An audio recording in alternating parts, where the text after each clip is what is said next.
Smuggling ను ప్రోత్సహించిన సినిమాకు తెలంగాణ ప్రభుత్వం రాయితీలు ఇచ్చిందంటూ సిపిఐ నేత నారాయణ ఆగ్రహం వ్యక్తం చేశారు.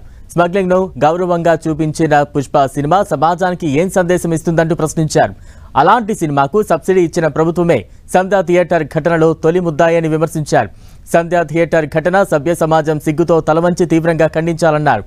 ప్రభుత్వం పుష్ప చిత్ర యూనిట్ బాధిత కుటుంబాన్ని ఆదుకోవాలని డిమాండ్ చేశారు. సినిమా అనేది ఒక ఎర్రచంద్రం స్మగ్లింగ్ సంబంధించినటువంటి హీనాతి హీనమైన సినిమా. అది సందేశం ఏమిస్తుంది? స్మగ్లింగ్ మాకు చేసుకోమని చెప్పేసి ఇస్తుందా? అలాంటి సినిమాలో అనేక అసహ్యకర సీన్స్ ఉన్నాయి.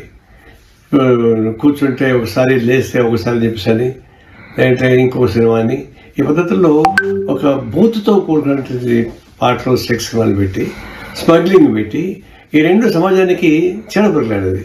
దాన్ని ఎక్స్పోజ్ చేసేందుకు గవర్నమెంట్ సిగ్గు లేకుండా వాళ్ళకి ప్రోత్సహించింది.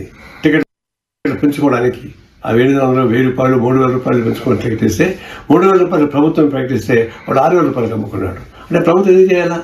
అదేమన్నా ఆదర్శమైన సినిమా? ఏమన్నా ఇది జాతి సమాజానికి ఉపయోగపడే సినిమా కాదు కదా. కాబట్టి ప్రభుత్వం అట్లాంటి ప్రోత్సహించిన తప్పు. దాన్ని వాళ్ళు ఆ విధంగా చేయకూడదు. రెండవది, ఈ జరిగిన తర్వాత ఘటన తర్వాత రాజకీయ నాయకులందరూ కూడా ఉత్సాహంగా వాళ్ళ ఇంటికి పోతున్నారు, పరిగెడుతున్నారు. సినిమా థియేటర్స్ యాక్టర్స్ అంటే వాళ్ళకి తప్పదు, ఆ రంగంలో పనిచేస్తారు కాబట్టి. రాజకీయ నాయకుల కింద చీప్ ప్రచారం చూసారు కదా, ఆ విధంగా ఎందుకు ప్రోత్సహించాలా?